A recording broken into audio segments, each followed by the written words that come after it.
예, 지난주에 시편 22편 1절에서 21절까지 말씀을 봤습니다. 이 시편 22편이 좀 길기 때문에 두 파트로 나누어서 같이 보고자 합니다. 그래서 지난주에 한 파트를 보았고요. 오늘은 두 번째 파트를 보도록 하겠습니다. 예, 시편 22편 전반부는 시편 기자 다윗이죠. 시편 기자가 너무나 극심한 인생의 고통 가운데 절규하며 부르짖는 내용이 전반부에 나옵니다. 그리고 놀랍게도 이 후반부, 오늘 살펴볼 후반부에는 하나님을 찬양하는 놀라운 찬양의 감사의 노래가 흘러 나옵니다. 참으로 놀라운 것이죠. 어떻게 이렇게 극적인 변화가 있을 수 있는가? 이 시편은 다윗이 쓴 시지만 많은 사람들이 메시아 시라고 합니다. 무슨 말이냐면은 이 시편을 기록할 때 다윗은 자신의 고통만 호소한 게 아니라 그 고통 가운데 앞으로 오실 메시아이신 예수님이 당할 십자가의 고통, 그 극심한 고통을 미리 체험하고 감동하며 그 시를 영감을 가지고 썼다는 것이죠. 그래서 참으로 다윗이 참 놀라운 하나님의 영감의 사람이라는 것을 우리가 알 수가 있습니다. 특별히 그 다윗이 쓴 이 시편 22편 1절, 가장 처음 시작하는 1절의 처음의 시작이 어떻게 되느냐? 여기 주보에 적어 놓았는데요. 22편 1절 어떻게 되어 있습니까? 한번 읽어볼까요? 내 하나님이여, 내 하나님이여, 어찌 나를 버리셨나이까? 이렇게 나와있죠. 여기 이 시편의 22편 1절의 고백이 지난주에도 이야기했지만 예수님이 십자가에 못 박혔을 때 했던 그 외침하고 똑같다. 즉 예수님은 시편 20편 1절을 기억하시면서 그것을 읊으셨다는 것이죠. 그것이 당시 예수님 시대의 아람어, 그때의 언어 방언으로 엘리 엘리 라마 사박다니, 나의 하나님 어찌하여 나를 버리셨나이까? 하나님이 어찌하여 나를 버리셨나이까? 자, 이때 밑에 있던 사람들이 예수님이 엘리 라마 사박다니라고 할 때 사람들이 잘못 알아듣고 저가 엘리야를 부른다 이렇게 말하는 사람들도 있었어요. 엘리란 말을 쓰니까. 근데 여기서 엘리는 하나님, 여호와 하나님을 부르는 소리였죠. 자, 여러분, 이 예수님은 엘리야를 부른 게 아니라 시편 22편을 기억하신 거죠. 왜냐하면 자기를 생각하면서 쉬니까. 하나님이 그 이전에 아마 한 1000년 전쯤 될 것 같아요. 다윗이 1000년 전쯤에 영감으로 기록을 하면서 그 오실 예수님을 생각하며 기록했기 때문에 예수님이 그걸 아시겠죠. 하나님이시니까. 자신을 위해 쓰는 신자 아시니까. 그래서 그 시를 읊었습니다. 여러분, 예수님의 고난은 너무나 극심한 고난이었죠. 인간의 언어로 표현할 수 없는 고난. 근데 이 고난의 특징은 자기 죄로 인한 고난이 아니었다는 거죠. 예수님은 우리 죄 때문에 아무 죄가 없는 분이 이런 고난을 당하셨다는 거죠. 그래서 우리가 인생을 살면서 고난이 있어요. 여러분, 직장 생활도 힘들고 인간관계도 힘들고 뭐 건강 때문에 힘들기도 하고 재정으로 힘들기도 하고 여러 가지 나를 괴롭힌 사람이 있을 수도 있고요. 그러나 그 우리의 고난은 예수님의 그 고난에 비하면 정말 아무것도 아니죠. 그래서 저는 인생이 정말 힘들고 고난스러울 때 생각하는 게 이것입니다. 내 인생이 고난이 있지만 이 고난은 예수님의 십자가의 한 조각에 불과하다. 예수님의 십자가의 한 조각에 불과하다. 그분의 그 고난은 우리가 다 할 수가 없는 거죠. 시편 22편 14절에 18절 여기 적어 놓았는데요. 지난주에 했는 겁니다. 마치 예수님의 십자가를 직접 눈으로 보고 기자가 밑에서 리포트로 쓰는 것 같이 그렇게 적어 놓았어요. 이때는 십자가 사형도 없을 때인데 읽어보겠습니다. 나는 물같이 쏟아졌으며 내 모든 뼈는 어그러졌으며 내 마음은 밀랍 같아서 내 속에서 녹았으며 내 힘이 말라 질그릇 조각 같고 내 혀가 입천장에 붙었나이다. 주께서 또 나를 죽음의 진토 속에 두셨나이다. 개들이 나를 에워쌌으며 악한 무리가 나를 불러 내 수족을 찔렀나이다. 내가 내 모든 뼈를 셀 수 있나이다. 그들이 나를 주목하여 보고 내 겉옷을 나누며 속옷을 제비 뽑나이다. 이게 정말 너무 놀랍게 예수님에게 이루어진 십자가의 고통이 너무나 놀랍게 묘사되어 있죠. 뼈가 어그러졌고요. 십자가에 매달리니까 뼈가 어그러지죠. 그리고 마음이 녹아버리고 너무 괴로우니까 또 힘이 말라서 질그릇 조각 같고 힘도 다 빠지고 혀가 입천장에 붙었죠. 왜냐? 십자가에 매달리면 피와 물을 다 쏟으니까 너무 목이 마르잖아요. 혀가 입천장에 들러붙는 상황. 그리고 내 수족을 악한 무리들이 찔렀다. 이게 너무 결정적이죠. 여러분, 성경에 다윗은 수족을 찔린 적이 없어요. 그리고요, 다윗의 옷이 제비 뽑힌 적이 없어요. 여기 보면 내 옷을 제비 뽑았다. 예수님이 못 박힐 때 사람들이 예수님의 옷을 로마 병정들이 제비 뽑아서 나눠 가졌어요. 그래서 다윗의 고통이라고만 말할 수 없는 것이, 다윗이 겪지 않은 고통도 여기 많이 나옵니다. 여러분, 특히 이 시편의 특징은요, 극심한 고통을 겪는데, 여러분 1절부터 마지막 절까지 쫙 살펴보면 단 한 번도 회개의 내용이 나오지 않습니다. 이 말은 뭡니까? 죄로 인해서 받는 고통이 아니라는 거죠. 자기가 죄를 지어서 죄로 인해서 당하는 고통이 아니라는 거죠. 단 한 번도 죄를 뉘우치거나 회개하는 내용이 나오지 않습니다. 이것은 뭐냐? 무고하게 죄 없는 자가 고통을 당하는 거죠. 자기 죄로 인해서 당하는 고통이 아니라는 거죠. 예수님이야말로 죄가 하나도 없는 분인데 극심한 고통을 당하신 분이죠. 성경의 히브리서 4장 15절 읽어보겠습니다. 우리에게 있는 대제사장은 우리의 연약함을 동등하지 못하실 리가 아니오 모든 일에 우리가 똑같이 시험을 받으신 이로되 죄는 없으시니라. 예수님의 특징은 회개할 죄가 하나도 없는 분이에요. 왜냐하면 그분 하나님이시니까 그분은 죄가 하나도 없는, 유일하게 없는 분이죠. 자, 이 고통에 찬 호소의 기도가 시편 22편 1절부터 21절까지 이어지는데요. 마지막 21절에 의미심장한 내용이 나오죠. 여기 21절 제가 적어놨는데 같이 읽겠습니다. 나를 사자의 입에서 구하소서. 주께서 내게 응답하시고 돌소의 뿔에서 구원하셨나이다. 아멘. 여기 보면 구하소서에서 구원하셨나로 바뀌죠. 갑자기. 구하소서는 미래적으로 제발 나를 앞으로 구해주십시오. 아직까지 일어나지 않은 사건이에요. 그죠? 구하소서. 그런데 같은 한 절 안에서 갑자기 구원하셨나이다. 구해졌다는, 구원을 받았다는 내용이 나옵니다. 그 중간에 뭐가 나옵니까? 응답하시고. 응답을 받은 거예요. 이 기도의 응답을 받은 거예요. 어떤 식으로 응답을 받았는지는 몰라요. 다윗의 경우에 어떤 식으로 응답을 받았는지 우리는 몰라요. 그러나 이 극적인 반전이 이루어진 것은 응답이 이루어졌다는 거죠. 즉 구원이 임했다는 거죠. 그런데 이걸 예수님에게 대입해보면 엄청나게 이해하기가 쉽습니다. 왜냐? 예수님이 십자가 위에서 처절하게 울부짖었잖아요. 나를 구원하소서. 어찌 나를 버리셨나이까? 하나님 어디 계시니까? 막 소리쳤는데 못 박혀서 죽었죠. 근데 3일 만에 어떻게 됐어요? 부활하셨죠. 이게 바로 부활을 보여주는 거예요. 부활. 이 응답은 바로 부활입니다. 예수님에게는. 하나님이 침묵하시는 것 같았는데, 하나님이 자기 아들을 버리시는 것 같았는데 3일 만에 부활로 놀랍게 응답하셨습니다. 할렐루야. 그것을 안다면 이 내용이 이해가 되는 거죠.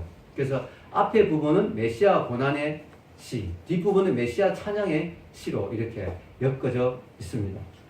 여러분, 그래서 예수님이 응답을 받으신 거예요. 그래서 그 뒤부터는 찬양과 감사가 쏟아져 나오는 거죠. 22절부터 23절까지 우리가 한번 읽어볼까요? 위에 22절부터 23절 읽겠습니다. 내가 주의 이름을 형제에게 선포하고 대중 가운데서 주를 찬송하리이다. 여호와를 두려워하는 너희여 그를 찬송할지어다. 야곱의 모든 자손이여 그에게 영광을 돌릴지어다. 너희 이스라엘 모든 자손이여 그를 경외할지어다. 아멘.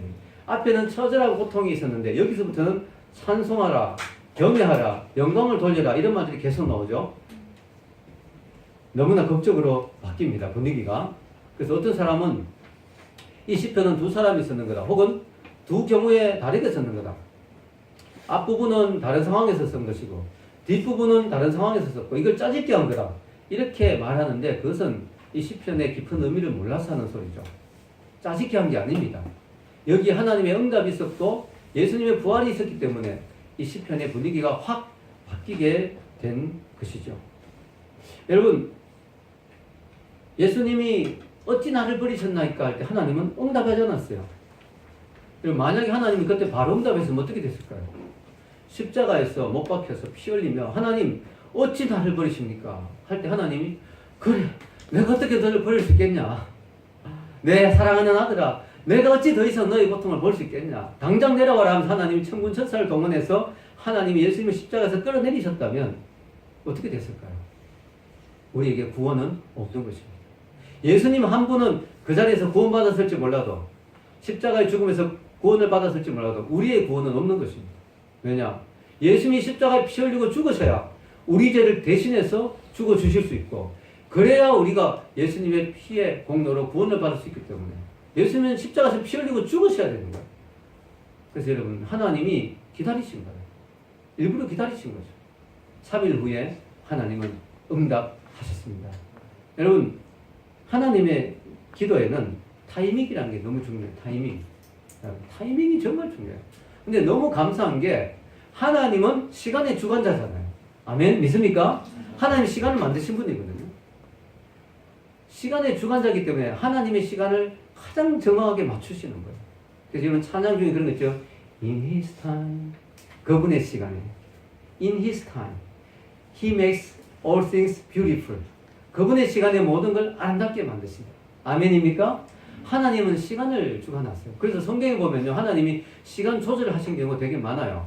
예를 들어 아브라함도 자녀를 얻고 싶어서 많이 기도했는데 안 주셨어요. 그러다 하나님이 주신다고 약속해 놓고도 또 안 주셨어요. 그리고 100세가 되어서 주셨어요. 왜냐? 그게 하나님의 시간이기 때문에. 왜 그랬냐면은 더 일찍 아기가 생기면 아브라함의 능력으로 생긴 게 되는 거예요. 근데 100세에 아기가 생기고, 특히 사라는 경수가 다 끊어졌어요. 도저히 아기를 낳을 수 있는 여인의 몸이 아니에요. 그때 아기가 생기기 때문에 하나님이 주신 아기, 하나님의 기적의 아기라고 말할 수밖에 없는 거죠. 즉 하나님의 능력을 드러내는 사건이 된 거죠. 하나님은 시간을 맞춰서 하신 거죠. 저희 교회도 아기를 달라고 기도했던 두 부부가 있었는데 안 주셨어요. 그런데 주셨으면 큰일 날 뻔했죠. 유아실이 좁아서. 근데 유아실이 이제 생길 때가 딱 되니까 이제 하나님이 주신 거죠. 다 하나님의 타이밍이 있는 거죠. 여러분, 성경에 보면은 하나님 다윗에게 기름 부어 주시고 왕으로 세워주신다고 약속을 했는데요. 왕으로 안 세워주세요. 고생만 실컷 하고 사울에게 쫓겨다니고. 여러분, 몇 세대가 다윗이 왕이 된 줄 아세요? 30세. 아주 어린 소년일 때 왕이 된다고 예언을 받고 기름 부음까지 받았는데, 즉 왕이 되기 위한 절차를 다 밟았는데 하나님은 안 주세요. 응답을 안 하세요. 30년 동안 죽으라고 고생하고 다윗이 왕이 됐습니다. 왜냐? 하나님이 다윗을 위대한 왕으로 만들기 위해서 그를 축복하기 전에 그릇을 먼저 만들어야 되거든요. 먼저 준비시켜야 돼요. 여러분, 그릇이 먼저 되는 게 정말 중요합니다. 또 그 다음에 요셉도 17세에 노예로 팔려갔는데 하나님이 몇 세에 총리 대신이 되게 하셨을까요? 역시 30세입니다. 예수님도 30세에 공사역을 시작하셨죠. 30이 참 중요한 것 같아요. 그죠? 그래서 여러분, 30세. 그래서 여러분, 기다리신 거예요. 하나님 요셉을 연단시키고. 이스라엘 백성이 애굽에 노예로 가가지고, 처음엔 노예로 안 갔죠. 근데 노예가 돼가지고, 그렇게 괴로워서 굴부짖는데 하나님 응답 안 하세요. 400년이 지나서 출애굽하게 하신 거예요. 다 이유가 있는 거죠. 자, 하나님의 타이밍이 중요합니다. 그래서 우리도 우리의 시간을 고집할 게 아니라 하나님의 때에 하시옵소서. 아멘? 교회 옮기는 것도 그래요. 저는 그렇게 생각했거든요. 하나님의 때가 있을 겁니다. 하나님의 때에 하십시오. 정말 정확한 때에 하나님이 주셨어요. 왜냐하면 우리 교회가 2년마다 재계약했는데 지금 4월 28일이 또 2년 재계약해야 되는 때거든요. 그 딱 한 달 전에 미리 이야기해야 되거든요. 딱 그 타이밍에 하나님이 교회 장소를 지금 우리에게 주시고 계십니다. 여러분, 우리가 기도해야 되는 이유는요, 하나님이 우리의 시간이 아닌 하나님의 시간에 맞춰 하시기 때문에 하나님의 시간을 우리가 알 수 있도록, 분별할 수 있도록 기도해야 되고요. 또 우리가 기도해야 될 또 중요한 이유가 오늘 말씀에 나옵니다. 24절 한번 읽어볼까요? 위에 24절 시작. 그는 공고한 자의 공고를 멸시하거나 싫어하지 아니하시며 그의 얼굴을 거기에서 숨기지 아니하시고 그가 울부짖을 때 들으셨도다. 아멘. 여기 정말 우리에게 위로가 되는 말씀이 있죠. 하나님은 곤고한 자의 공고를 멸시하지 않는다. 힘들어서 하나님께 나오면 하나님이 그걸 무시하지 않는다. 또 울부짖고 기도할 때 하나님이 그 얼굴을 숨기지 않으신다. 그래서 여러분, 힘들 때 하나님께 나오시기를 바랍니다. 약속하고 있어요. 하나님은 곤고하고 힘들 때 부르짖고 기도하면 들으신다. 하나님 분명히 들으신다. 자, 여러분, 인내는 쓰다. 그러나 그 열매는 달다. 이런 말이 있죠. 인내하는 시간은 너무 쓰고 힘들어요. 그러나 그 인내를 잘 견디고 나면 그 다가오는 열매들은 너무 달죠. 너무 달콤하죠. 예수님이 그랬어요. 예수님이 십자가 위에서 그 고통, 그리고 그 인간들의 그 조롱과 모욕과 벌레도 아닌 그런 벌레만도 못한 대우를 받는 그 시간들은 너무 힘들었죠. 그러나 그 그걸 잘 견뎠을 때 부활 이후에 그 축복으로 예수님에게 주어진 열매들은 너무나 아름답고 놀라운 열매들이 많았죠. 무엇보다 부활을 통해서 수많은 영혼들이 하나님 앞으로 돌아오게 되었고 구원받게 되었죠. 또 수많은 사람들이 하나님을 믿고 변화되게 되었죠. 여러분 22절을 한번 읽어보겠습니다. 22절 시작 위에 시작 내가 주의 이름을 형제에게 선포하고 회중 가운데서 주를 찬송하리이다. 아멘. 자, 이 기도 응답을 받고 21절에 기도 응답을 받고 바로 나온 말이 뭐예요? 내가 주의 이름을 형제에게 선포하겠다. 회중 가운데서 주를 찬송하겠다. 여러분 이게 형제란 말이 정말 중요합니다. 왜냐? 예수님은 하나님이시잖아요. 우리하고 레벨이 같은 분이 아니에요. 비록 인간의 몸으로 왔지만 잠시 신성을 인성 속에 감추었지만 그분은 하나님이잖아요. 우리하고 레벨이 같을 수가 없어요. 그런데 예수님이 부활하고 뭐라고 했느냐면 제자들을 형제라고 불렀어요. 그전까지는 제자였어요. 제자. 근데 형제가 됐어요. 즉 예수님이 부활하심으로 우리의 맏형이 되어서 하나님 나라 로얄 패밀리, 하나님 나라 가족에 우리를 입양시켜 주신 거예요. 할렐루야. 예수님이 부활하심으로 말미암아 우리 죄를 다 지시고 죽으시고 부활하심으로 말미암아 예수님을 믿는 우리에게 죄 용서를 주시고 하나님의 자녀가 되어서 죄 없는 자가 들어가는 천국에 들어갈 수 있는 자격, 하나님의 가족이 될 수 있는 그 자격으로 우리를 만들어 주신 거예요. 영접하는 자 곧 그 이름을 믿는 자들에게는 하나님의 자녀가 되는 권세를 주셨으니, 여기 적지 않았지만 요한복음 1장 12절 우리가 예수님을 영접함으로 말미암아 하나님의 자녀가 되는 권세를 받게 됐어요. 그래서 우리가 하나님과 예수님과 같이 하나님의 자녀이기 때문에 우리도 한 형제가 됩니다. 그래서 히브리서 기자는요 이 말씀을 기억하면서 히브리서에 이렇게 적었어요. 히브리서 2장 11절 읽겠습니다. 거룩하게 하시는 이와 거룩하게 함을 입은 자들이 다 한 근원에서 난지라 그러므로 형제라 부르시기를 부끄러워하지 아니하시고. 네. 거룩하게 하는 자와 거룩함을 입은 자는 레벨이 다르거든요. 누군가를 거룩하게 만들 수 있는 능력이 있는 분과 그분을 통해서 거룩함을 입는 분하고는 있는 사람은 다르잖아요, 수준이. 그런데 형제라고 부르기를 부끄러워하지 않아요. 형제라고 불러주세요. 여러분 형제 중에 사고 치는 형제 있습니까? 되게 힘들죠. 형제라고 같이 다니긴 좀 그런데 이런 사람 있을 수 있잖아요. 우리도 사실 사고 많이 치잖아요. 우리 예수님 믿는다면서 죄 많이 짓고 엉뚱한 짓 많이 하고 사고 많이 친데도 예수님은 뭐예요? 우리를 형제라 부르기를 부끄러워하지 않으시고 사랑이죠. 하나님의 사랑이죠. 우리 품어주시는 거죠. 그래서 예수님이요 부활하셔서 뭐라고 하신 줄 알아요? 제자들에 대해서 이야기하셨어요. 여자들에게 예수님의 부활을 가장 먼저 목격한 게 여자들이잖아요. 그 여자들에게 예수님이 이렇게 말했어요. 읽겠습니다. 이에 예수께서 이르시되 무서워하지 말라. 가서 내 형제들에게 갈릴리로 가라 하라. 거기서 나를 보리라 하시니라. 아멘. 내 제자들에게 이렇게 말하네요. 예수님이 내 형제들에게. 너무 놀랍죠? 예수님이 부활하심으로 말미암아 형제라는 그 예수님의 형제가 돼서 우리가 예수님과 한 가족이 되면서 예배 공동체가 되었는데요. 이걸 성경은 오늘 읽은 말씀에서 회중이라고 표현합니다. 회중. 그죠? 오늘 읽은 말씀에 내가 주의 이름을 형제에게 선포하고 회중 가운데서 주를 찬송하리이다.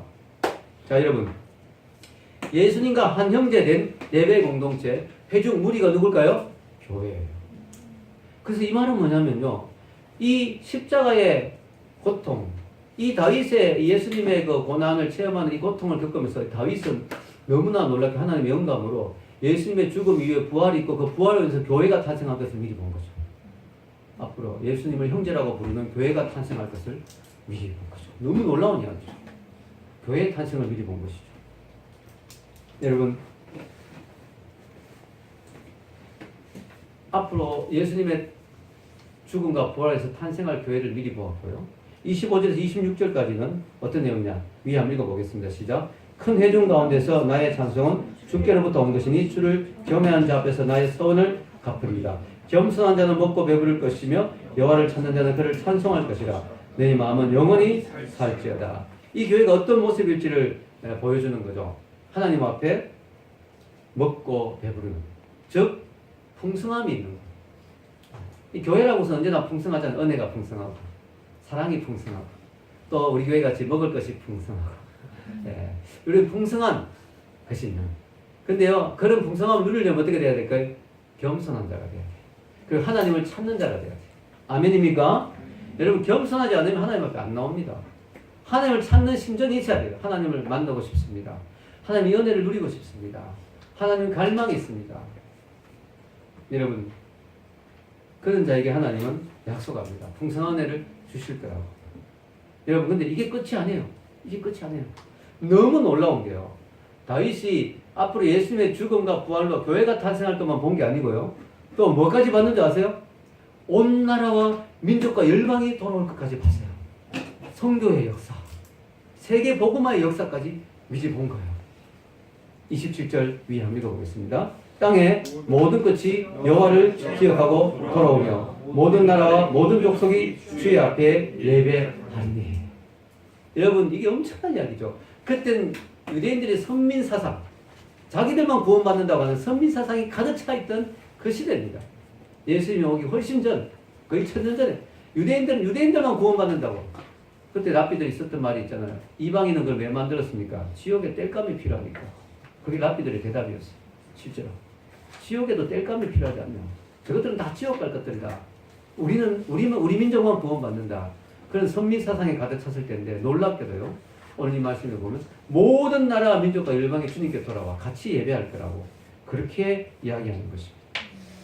나로부터 시작된 찬양이 회중에게 퍼지고, 그 회중이 하는 찬양이 이제는 온 나라와 민족과 열방 가운데 전해지는, 예수님이 부활하셔서 땅끝까지 복음을 전하라, 모든 민족을 제자 삼아라는 이 예수님의 말씀이 그대로인 거예요. 그대로. 여러분, 성경은 너무 놀라운 통일성이 있죠. 구약과 신약이 수천 년 전에 떨어져 있는데 이게 막 연결되는. 여러분, 예수님의 때와 이 구약 욥기와 창세기 이런 거는 거의 한 구약 예수님 오시기 한 2000년 전에 막 3000년 전에 쓰여졌거든요. 다 연결돼. 구약의 놀라운 신약의 통일성. 왜냐하면 왜 통일이 있을까요? 한 분이 있으셨습니다. 한 저자, 성령님이 원저자니까. 그죠? 여러분, 그래서 우리가 교회가 선교하잖아요. 지금 이 복음이 지금 전 세계에 막 다 들어갔잖아요. 지금 복음이 안 들어간 나라가 거의 없어요. 너무 놀라운 게요. 제 동생이 어린이 전도협회 선교사거든요. 근데 어린이 전도협회 아시죠? 어린이들 전도하는. 미국에서 본부가 시작됐는데 전 세계에 다 퍼져 있는데요. 몇 년 전만 해도 150개국에 있다 그랬어요. 그거만 해도 엄청나죠. 근데 동생이 최근에 저한테 이야기하기를 지금 그 어린이 전도협회가 전 세계 220개국에 있다는 거예요. 안 들어간 나라는 딱 한 나라예요. 북한. 근데 동생은 뭐라고 기도하냐면, 북한에도 어린이 전도협회가 생기게 해주십시오. 이렇게 기도 안 한대요. 북한과 남북 통일이 돼서 저절로 북한에도 지부가, 코리아 지부 하나만 있으면 되잖아요. 되기를 이렇게. 즉, 북한의 지부를 따라 세울 필요가 없고, 한국 지부만 되면 되는. 여러분, 예수님의 이 시편의 이 예언이 그대로 다 이루어졌어요. 전 세계 지금 220개국에 복음이 다 들어갔어요. 할렐루야! 다 들어갔어요. 여러분, 너무 놀라운 이야기입니다. 물론 아직까지 미전도 종족도 있죠. 미전도 종족. 그럼 이 모든 것이 언제 완성될까요? 자, 여러분 보면은 요한계시록 7장 9절에서 10절 한번 읽어볼까요? 여기 주보에 시작. 이 일 후에 내가 보니 각 나라와 족속과 백성과 방언에서 아무도 능히 셀 수 없는 큰 무리가 나와 흰옷을 입고 손에 종려 가지를 들고 보호자 앞과 어린 양 앞에 서서 큰 소리로 외치려되 구원하심이 보좌에 앉으신 우리 하나님과 어린 양에게 있도다 하니. 아멘. 이 말씀이 바로 그 말씀이에요. 바로 이것이 이제 예수님의 재림 때 완전히 완성되겠죠. 이 예언이. 모든 나라와 민족과 족속이 우리 주님 앞에 서서 한 목소리로 예배한 날이 앞으로 주님의 재림과 함께 이루어질 것입니다. 여러분, 우리가 모든 민족이 주님을 찬양해야 될 이유가 어디 있을까요? 그 이유도 나와 있어요. 28절에. 28절 읽어볼까요? 위에 시작. 나라는 여호와의 것이요 여호와는 모든 나라의 주제심이로다. 아멘. 모든 나라의 진짜 주인은 누구라고요? 여호와예요. 중국의 주인이 시진핑이 아니에요. 여호와 하나님. 아멘. 우리나라의 주인이 문 선생님이 아니죠. 문 대통령님이 아니죠. 예수님이 주인이에요. 아멘. 모든 나라 민족의 주인이, 북한이 지금 김정은이 주인 노릇하고 있지만 누가 주인이에요?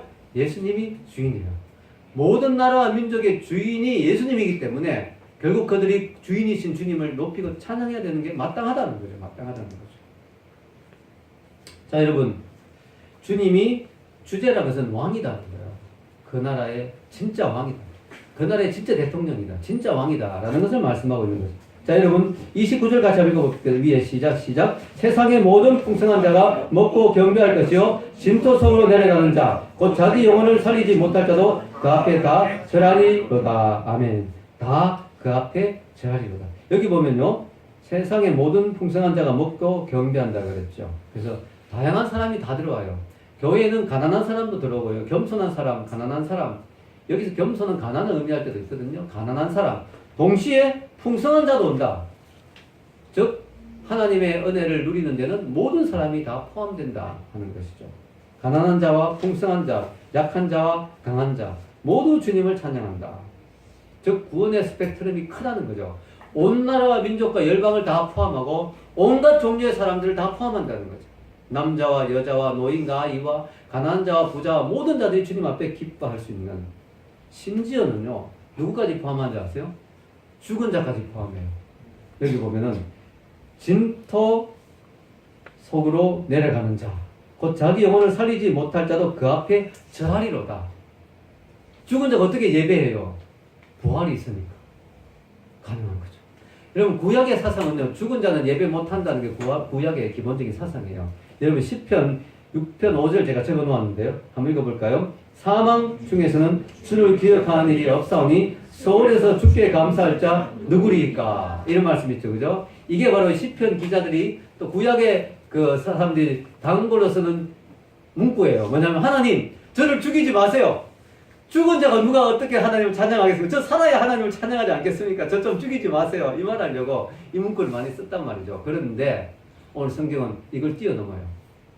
서울에 내려가는 자, 진토에 있는 자도 주를 찬양한다. 왜냐? 부활이 있으니까. 주님의 재림 때 죽은 자도 다 살아날 거예요. 그리고 주님 앞에 다 경배와 찬양을 드리는. 안 믿는 사람은 주님 앞에 굴복하는, 무릎을 꿇는 예배를 드릴 것이고, 믿는 자는 주님 앞에 부활과 함께 주님을 높여드리는 찬양을 하죠. 즉 모든 죽은 자도 다 주님 앞에 반응하게 되는 그 역사, 그 구원의 스펙트럼 엄청난 것이죠. 그뿐이 아닙니다. 심지어는 다가올 모든 미래 세대까지 다 포함해요. 여러분 30절 31절이 바로 그 말씀 읽겠습니다. 후손이 저 위에 시작. 후손이 그를 섬길 것이요 대대의 주를 전할 것이며 와서 그의 공의를 해야 할 백성에게 전하며 주께서 이를 행하셨다 할 것이로다. 아멘. 여기 보면요 앞으로 다가올 다음 세대 후손들 그리고 대대에 주님이 전해진다. 온 백성이 주님을 알게 된다. 이것은 뭐냐?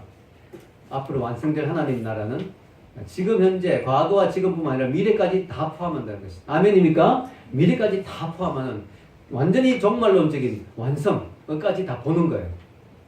정말 전율이 느껴지죠. 근데요 더 놀라운 것은요 31절이에요. 31절. 예, 정말 엄청난 거죠. 한번 읽어볼까요? 시작. 와서 그의 공의를 표현할 백성에게 전하며 주께서 이를 행하셨다 할 것이로다. 여러분 여기서 주께서 이를 행하셨다고 앞으로 고백할 거다. 여러분 주께서 이를 행하셨다가 영어로 어떻게 되는지 아세요? For. 왜냐하면 왜 우리가 찬양해야 되냐면 for는 because의 뜻이죠. 왜냐하면 he has done it. 그분이 그것을 이루셨다. 근데 이게요 구약의 이 말을 헬라어로 고치면요 다 이루었다 하고 똑같아요. 근데 예수님이 십자가에서 죽을 때 마지막에 하신 말이 뭐예요? 다 이루었다. 읽어보겠습니다. 시작. 예수께서 신포도주를 받으신 후에 이르시되 다 이루었다 하시고 머리를 숙이니 영혼이 떠나가십니다. 예수님이 십자가에서 첫 마디가 절규가 시편 22편 1절이었고요. 마지막 마무리가 시편 22편 마지막 절이었어요. 다 이루었다. 그 말은 하나님이 이를 행하셨다. 하나님이 이걸 다 이루셨다. 내가 구원을 완성했다 하라는 뜻도 있고요. 예수님은 시편 22편을 사실은 읊고 있었는 거야, 속으로. 사람들이 저가 엘리야를 부른다 하니까 예수님이 그때부터는 크게 소리 내지 않았어. 그 속으로 시편 20편을 읊으면서 생명이 끊어진 순간에 하나님 다 이루었습니다. 시편 20편이 완성이 됐습니다. 돌아가신 거예요. 여러분 전율이 느껴지죠? 너무 놀랍죠? 여러분 결론을 내리겠습니다. 오늘 저는 시편 22편으로 두 번째 말씀을 전했습니다. 이 시편은 두 파트로 나눠진다 했죠. 메시아의 고난, 메시아의 승리와 찬양. 하나님은 우리의 고난 가운데 반드시 승리를 주십니다. 아멘입니까? 근데 승리를 얻기 위해서 뭐예요? 기도해야 됩니다. 기도하니까 응답하심으로 구원하셨나이다. 여러분, 우리가 인생에서 고난이 있어요. 분명히 어려움이 있습니다. 승리하려면 방법이 뭘까요? 기도해야 됩니다. 기도하면 하나님의 때에 응답하십니다. 아멘. 하나님의 때에 반드시 응답하십니다. 하나님은 살아계십니다. 아멘. 하나님은 살아계십니다. 반드시 우리를 버리지 않고 응답하십니다. 의미 없는 고난은 없어요. 여러분, 예수님의 십자가의 고난이 너무나 고통이었지만 그분이 고난의 수고를 누렸잖아요. 그래서 여러분, 예수님의 그 고난의 수고 때문에 우리는 지금 엄청난 복을 누리고 예수님도 엄청난 기쁨을 누리시잖아요. 영원히 돌아오면. 이 세상에 의미 없는 고난은 없어요. 믿는 사람에게. 아멘입니까? 우리 믿는 사람에게는 의미 없는 고난이 없어요. 그래서 우리 인생에 고난거림이 있을 때 하나님 앞에 더 엎드리고 기도하고 더 겸손해지고 더 주님의 십자가를 생각하고 그리고 주님 앞에 나갈 때 주님은 우리 고난 중에서 더 놀라운 열매들을 거두실 줄 믿습니다. 여러분, 주님의 고난으로 탄생한 것이 교회예요. 교회 공동체. 이 교회는 시시한 것이 아닙니다. 주님의 십자가의 고난으로 탄생한 것이 교회고요. 교회가 그래서 사명이 있죠. 뭐냐면 이 십자가의 사랑을 모든 나라와 민족과 열방들에게 전하는 거예요. 우리 교회가 앞으로 더 좋은 장소에 가고 더 커지고 더 부흥돼야 될 이유는 뭘까요? 더 하나님의 놀라운 일들을 더 많은 사람에게 전하기 위해서. 아멘. 저 너무 감사한 게 성신여대 앞에서 청년들이 너무나 많아요. 우리가 교회가 할 일이 너무나 많아요. 너무 감사하죠. 여기는 청년 없잖아요. 주위에. 성신여대 태극당 앞에 그 뒤로 성신여대 청년들 엄청 많아요. 할 일이 많습니다. 우리가 주님의 그 사명을 감당해야 될 줄 믿습니다. 오늘 이 말씀을 기억하시면서요. 그 십자가의 사랑을 우리가 기억하시고 이 순환주간에 고난주간에 앞으로 다가오는 고난에 더욱더 십자가를 묵상하는 여러분들 또 이 사명을 감당하는 우리 교회가 되기를 주의 이름으로 축원합니다. 같이 기도